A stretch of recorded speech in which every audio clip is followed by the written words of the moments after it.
AI 能生成更多稳定跟踪点啦，视频合成稳定技术大大提升。今天 Meta AI 带来了一个酷炫东西，名叫 Code Tracker。他们引入了一个超有趣的概念——虚拟轨道。这可不是什么小 case， 因为这玩意儿让 Code Tracker 同时能够跟踪整整7万个点。这些追踪点在视频物体被遮挡或者离开视野后仍然起作用，让 Code Tracker 稳稳的长时间追踪主体。这是超级牛，完全颠覆了现有的大多数追踪方法。而这个新技术如果应用在运动摄像机或者相机监控屏上，瞬间变身摄影大师呀！想象一下，即使你跑来跑去，摄像头都能如影跟随，还担心拍得不好吗？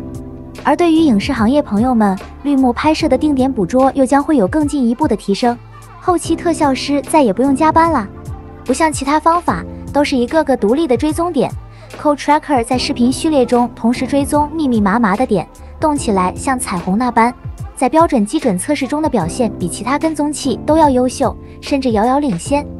Code Tracker 的新版本厉害到爆表，低 GPU 耗能却保证了高效的学习和稳定的帧速率。AI 技术日新月异，未来谁先登上巅峰，就要看谁在人工智能这跑道上如何出色的表现了。这里是喜好儿，长期更新热门 AI 教程与动态，我们一起探索人工智能的新世界吧。